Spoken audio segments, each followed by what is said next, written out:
em Filipenses, capítulo 1, do versículo 19 até o versículo 30.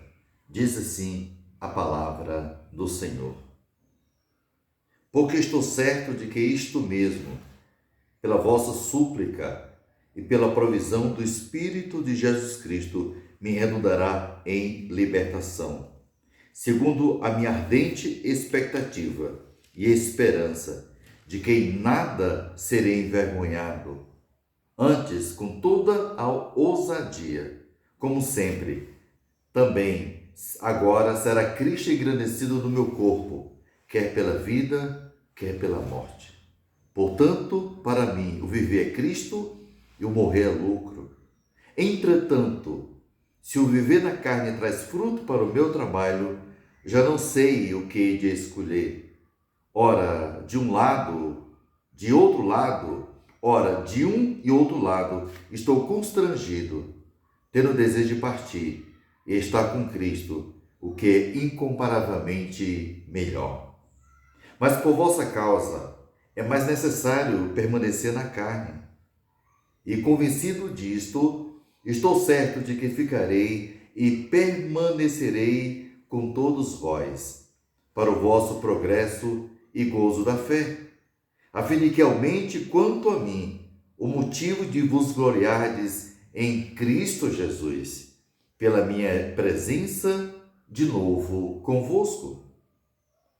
Vivei acima de tudo por modo digno do Evangelho de Cristo, para que, ou indo ver-vos, ou estando ausente, ouça, no tocante a vós outros, que estáis firmes, em um só espírito, como uma só alma, lutando juntos pela fé evangélica, e que em nada estáis intimidados pelos adversários, pois o que é para eles prova evidente de perdição, é para vós outros de salvação, e isto da parte de Deus, porque vos foi concedida a graça de padeceres por Cristo, e não somente de credes nele. E o 30 diz: pois tendes o mesmo combate que vistes em mim, e ainda agora ouvis que é o meu. Que Deus aplique a sua bendita palavra em nossos corações. Pai Santo, entregamos a porção bíblica escriturística nas tuas mãos. Que essa palavra possa não apenas alcançar corações para o Senhor, mas edificar vidas. Ó Deus, encorajar irmãos amados e também colegas na caminhada cristã. Te agradecemos por esse momento juntos, que nós podemos ainda ter liberdade de abrir a tua palavra e proclamar o teu reino. Ó Deus querido, que o povo do Rio Grande do Sul venha conhecer Cristo, ó Deus, certamente através da tua palavra. Nos abençoa e nos ajuda nessa porção das Escrituras, que possamos expô-la de forma clara e evidente, ó Deus. É assim que nós oramos, em nome do Senhor Jesus. Amém. Amém. Eu sou o pastor Cosmo Silva, estou falando diretamente do Rio Grande do Sul, da cidade de Nova Petrópolis. Essa é a nossa congregação, Congregação Bíblica Batista Esperança, aqui na cidade de Nova Petrópolis. Nós estamos no bairro chamado Vila Germânia, né?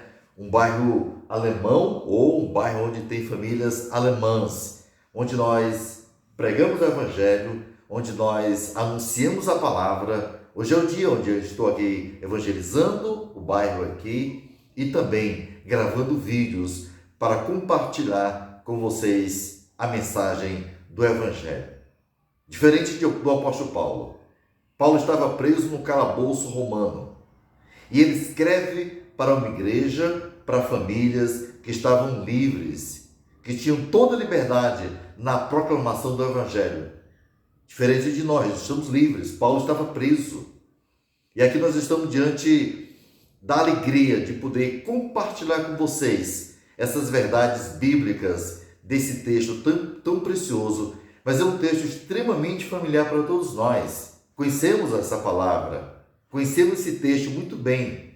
No versículo 20 do capítulo 1 de Filipenses, Paulo diz assim: segundo a minha ardente expectativa, olha como é legal essa expressão, segundo a minha ardente expectativa. Que ardente expectativa de Paulo? O que ele tinha? E a esperança de que nada seria envergonhado, antes com toda a ousadia, como sempre, também agora, será Cristo engrandecido no meu corpo, quer pela vida, quer pela morte. Então, Paulo tinha uma grande expectativa. Qual era a expectativa de Paulo?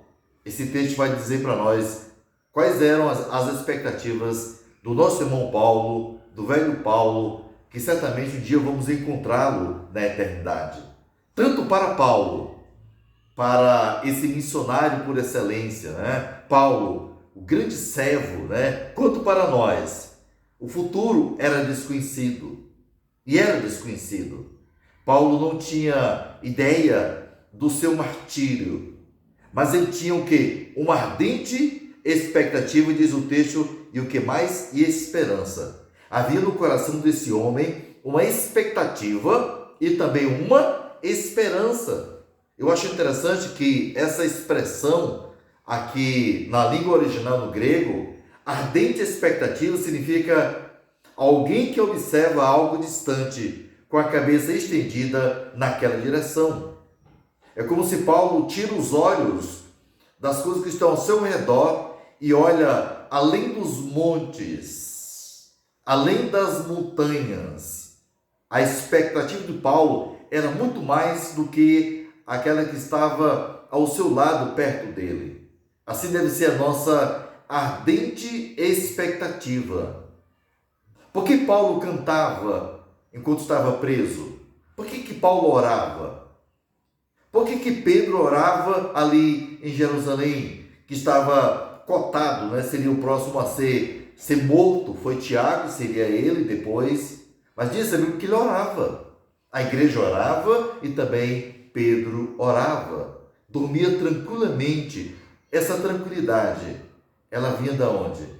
Vinha exatamente da intimidade com Deus, da expectativa de estar no céu com o Senhor. Paulo declara com muita convicção, no versículo 21, ele diz assim: porquanto para mim o viver é Cristo e o morrer é lucro. A morte para você é lucro? Quando a gente fala de morte, de partida, qual é a sua expectativa? Tivemos agora, infelizmente, um acidente com um avião aqui no Brasil. 62 pessoas morreram.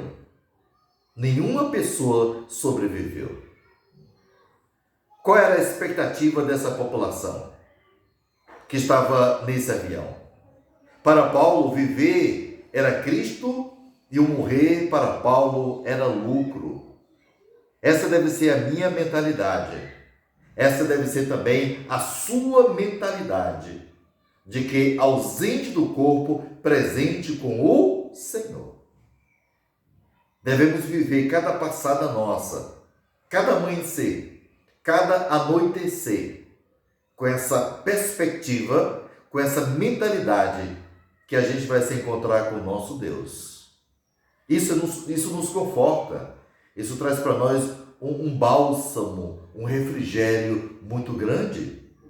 Era a certeza de alguém que tinha esperança de ser liberto da prisão, como também ir para o céu, que é incomparavelmente melhor. Paulo tinha essa expectativa de ser liberto da prisão. Ele foi liberto na sua primeira prisão, depois ele foi solto, preso novamente e ainda acabou com a sua vida, né? Foi decapitado, foi morto a mando do louco imperador Nero. Mas também a expectativa maior de Paulo era exatamente a eternidade. Viver ou morrer. O importante para Paulo era o quê? Era estar no centro da vontade de Deus. Vivendo, eu quero estar no centro da vontade do Senhor. Morrendo, também eu quero. Deve ser nosso objetivo. Morrer ou viver? Eu quero estar andando lado a lado com Deus. A expectativa de Paulo é demonstrada de duas maneiras aqui. Quais são elas? Primeira, não ser envergonhado. Paulo não queria, na prisão em Roma, ser envergonhado. Versículo 20, segundo a minha ardente expectativa e esperança de que em nada seria o quê? Envergonhado. Paulo não queria envergonhar o nome de Cristo. Paulo está em uma prisão. Paulo não está aqui num gabinete pastoral. Ele não está aqui no seu birô, não está aqui na sua escrivania, no seu escritório, né? E tudo como eu estou aqui. Olha que coisa bacana. Nova Petrópolis, Vila Germânia.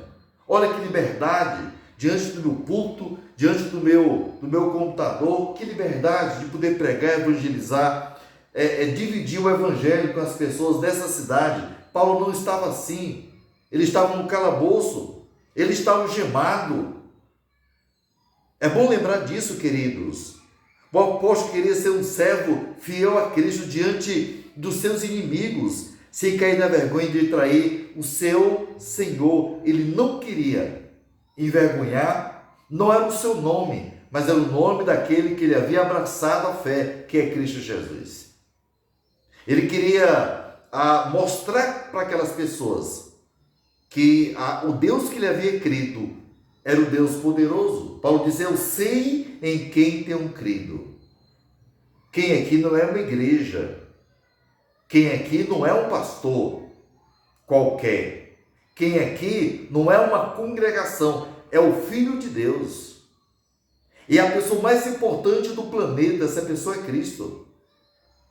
Paulo poderia ter lembrado dos apóstolos, ter lembrado de Maria, ter lembrado de Abraão, de Isaac, de Moisés, os grandes expoentes do Velho Testamento, Isaías profeta, Daniel, Jeremias, Neemias, mas nenhuma pessoa desse planeta se compara a Cristo, passado, presente e futuro. O autor de Hebreus, escrevendo aos seus leitores, ele disse assim, eu sei que tenho crido, Paulo disse, ele diz que o autor da minha fé é Cristo Jesus. Ele é o autor da minha e eu creio também da sua fé. Não são os apóstolos, os discípulos, não é a mãe de Cristo, é Jesus. Olha, a gente tem um hábito de olhar para as pessoas. As pessoas são falhas, elas vacilam. A gente precisa focar em uma única pessoa que é capaz de sustentar a minha e a sua fé. Essa pessoa é Cristo. Não tira os olhos dele. Ele é o autor da nossa salvação, diz Hebreus capítulo 12, de 1 a 3. É importante lembrar disso. Paulo não queria passar pela experiência que Pedro passou. Que experiência? Negar Cristo. Pedro negou a Cristo 3 vezes. Paulo não queria passar por experiência, diz a Bíblia em Mateus 26, versículo 75, diz assim a palavra do Senhor. E Pedro lembrou-se do que dissera Jesus. Antes que o galo cante, 3 vezes me negarás. E saindo dali, chorou amargamente. Você conhece a experiência de Pedro. Paulo não queria passar por essa experiência. Você também não. Eu também não quero passar por essa experiência. De negar o meu mestre. De negar que eu o conheço. Como é que tem sido a sua vida? Será que as pessoas percebem que você é um cristão ou uma cristã que agrada ao Senhor? Ou você faz algumas concessões para não perder a amizade, para não perder seu emprego, para não perder algo que você gosta e você considera precioso na sua vida? Tem muita gente assim, negando a Cristo de forma que está envergonhando o nome de Cristo. A segunda expectativa de Paulo, versículo 20, esperava glorificar, engrandecer a Cristo no corpo.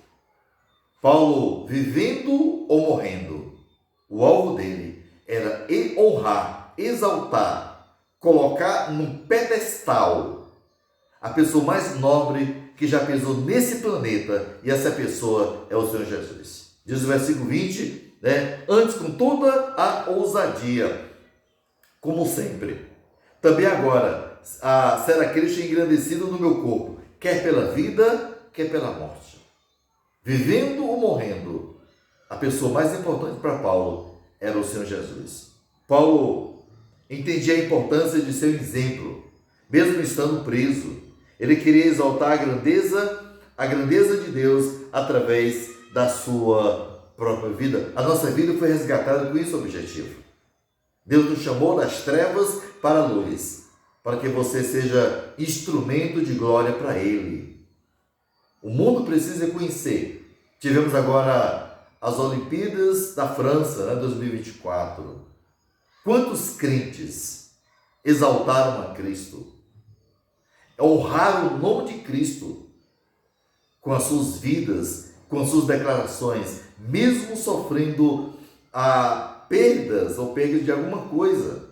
Pessoas que amam a Deus, que foram chamadas para as Olimpíadas 2024 na França. Vimos há pouco tempo, está no YouTube, está na mídia.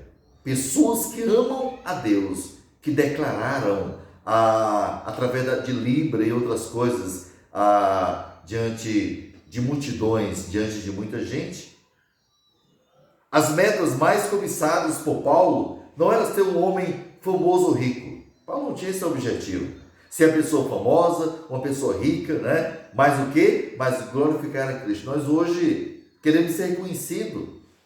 Você sabe mais teologia? Você conhece mais grego? Você conhece mais hebraico? Qual é o seu QI de teologia? Você prega bem? Qual a sua homilética? Sua hermenêutica? Você pode citar a Bíblia de cor. Esse é o objetivo de muita gente hoje. De ser reconhecido. De ser famoso na teologia. Escreveu muitos livros. E às vezes o nosso eu é exaltado e não Cristo. Nada contra o conhecimento. O conhecimento é importante. Saber teologia, saber as línguas originais, conhecer a Bíblia de ponta a ponta, pregar um sermão expositivo, expor a palavra do Senhor, tudo isso é importante. Lembre-se que isso não é a coisa mais importante na vida de um pregador, na vida de um cristão. A coisa mais importante na vida de um cristão é exaltar a Cristo. Esse era o objetivo de Paulo. E talvez não seja o seu objetivo no seu pastorado, nas suas pregações e na sua vida cristã. Ele não estava construindo seu próprio império. Paulo não está preocupado em deixar um legado como império. Não. Paulo não tinha essa preocupação, mas buscava a glória de quem? Do Rei Jesus. Hoje a gente vê muitas pessoas importantes da mídia, muitos monarcas, querem deixar um legado para a raça humana, um legado de impérios, um legado de riqueza, um legado de quem construiu, mas Paulo não. Paulo tinha um foco. O legado que Paulo queria deixar era deixar Cristo ser conhecido e reconhecido no Império Romano, e ele deixou. No capítulo 4, quando Paulo conclui a carta aos Filipenses, ele manda saudações dos crentes da casa de César, pessoas convertidas. As almas das pessoas, elas vão perdurar por toda a eternidade. Mas as medalhas que os atletas ganharam nessas Olimpíadas ficarão aqui.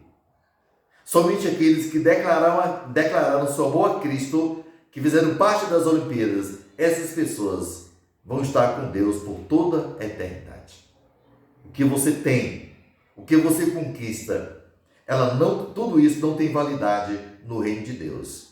Mas a sua fé depositada em Cristo tem, e vale a pena você confiar na pessoa de Cristo. A Bíblia diz em 1 Timóteo 2:5, porque há um só mediador entre Deus e os homens, Cristo Jesus, homem. Ele é o seu mediador, ele é seu intercessor. Vale a pena você colocar o coração em Cristo. Diz a Bíblia em 1 Coríntios 6:20, ele entendeu isso, Paulo, porque fostes comprado por preço. Paulo diz, olha, nós somos comprados por preço. Agora, pois, glorificar a Deus no vosso corpo. Você foi comprado por um preço muito alto. Se você foi comprado por Cristo, a sua vida não é sua, é de Cristo. Paulo entendeu isso. Ele compreendeu que a vida dele não era dele, era de Cristo. Por isso, Paulo era extremamente cristocêntrico. Ele centralizou a sua vida na pessoa de Cristo. É importante lembrar dessas coisas. Mas a segunda coisa que Paulo tinha aqui como objetivo é glorificar a Cristo pela vida. Nosso viver será em vão se Cristo não for glorificado em nosso corpo. A nossa vida será em vão se Jesus não é conhecido ou reconhecido através da sua e da minha vida também. 2 Coríntios 4, 5-7, versículo 11, os cristãos são entregues à morte o dia todo, diz assim Paulo, para que também a vida de Jesus se manifeste em nossa carne mortal. Dia a dia, minuto a minuto, a gente precisa levar o nome de Cristo ser conhecido entre as nações. Ele queria também glorificar a Cristo pela morte. Pela morte, não pela vida apenas, mas pela morte. Não basta viver bem, é preciso morrer bem. Não morre bem quem não vive para glorificar a Deus. Uma pessoa que não vive ao lado de Cristo dia a dia, não anda lado a lado com a Bíblia, essa pessoa não pode morrer bem, vai morrer em desespero. Conta-se a história de dois ateus. Um estava à beira da morte, uma doença terminal. E um ateu foi visitar um outro ateu. E esse ateu, querendo encorajar o seu colega, disse, firmeza, amigo. Firmeza, amigo. Ele disse, firmeza em quê? Quais são as bases da minha firmeza? Não tinha nenhuma firmeza. Nós temos firmeza. Nós temos esperança. A nossa esperança é Cristo. Não pode ter a morte de um justo quem vive como um ímpio. Se não pode morrer como justo, assim como Paulo morreu, tendo uma vida de ímpio, uma vida de pecado, pecados secretos, uma vida mundana. Como? Quantas pessoas são parecidas com Judas Iscariotes? Perto de Cristo, longe do céu. Foi para o inferno? Tem muita gente que está sentada nas cadeiras de suas igrejas que nunca vão ver a Deus. Não pode glorificar a Cristo na morte que não glorificou o quê? Na vida. Palavras de grandes homens na hora da morte, isso faz a gente refletir quando chegar o nosso dia, quando a nossa senha for chamada. Qual será a sua reação? Eu não sei qual foi a reação daquelas pessoas que estavam naquele avião que caiu na semana passada. Não sei, mas certamente houve muito desespero. Alguns pensamentos, as últimas palavras de muitos homens, diz assim, Miguel Gonçalves Torres, no século XIX, ele disse, eu pensei que iria para o céu na hora da morte, mas foi o céu que veio me buscar. Olha que coisa bacana. Ele tinha convicção. O céu veio buscá-lo para a eternidade. Mude. O grande evangelista do século XIX, ele diz, afaste de mim, afasta-se a terra, aproxima-se o céu, estou entrando na glória. Convicção de homens que viveram com Deus e morreram com Deus. Eu só posso morrer bem se eu viver bem com Deus.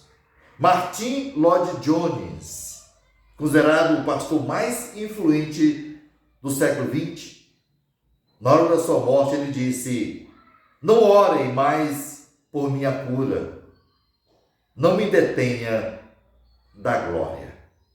Paulo tinha também essa convicção, homens que expressaram a convicção de irem para o céu. Por quê? Porque foram homens que viveram ao lado de Deus. 24 horas. Quais são as suas últimas palavras quando a morte bater na sua porta? Quando a sua senha for chamada? Pode ser hoje, pode ser amanhã, pode ser ainda o ano de 2024, eu não sei. Como está seu coração? Qual é a sua convicção de vida eterna? Você vive bem com Deus? Você tem desejo de conhecer a Deus? Se você já é cristão, viva para Ele, vale a pena. Se você ainda não é um filho de Deus, abra o coração para Cristo. A Bíblia diz que eis que estou à porta e bato. Quem que bate no seu coração não é o pastor Cosmo, é a palavra, é Cristo que bate. Ele quer entrar, Ele quer fazer morada no seu coração e ser não apenas o seu Salvador, mas Ele quer também e principalmente ser o Senhor da sua vida. Pense nisso. Não durma hoje à noite se você não tiver essa certeza, a certeza absoluta, inquestionável da vida eterna. Paulo disse: aquele que começou boa obra em vós, há de completá-la até o dia de Cristo Jesus.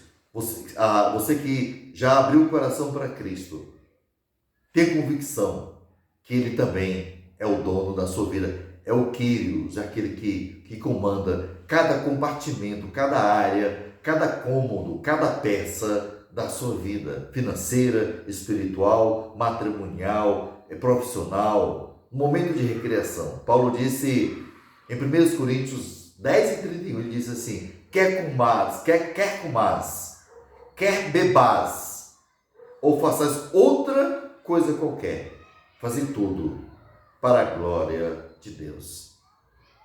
Que Deus nos abençoe e que aplique essas verdades no meu, no seu, no nosso coração. Em nome do Senhor Jesus. Amém e amém.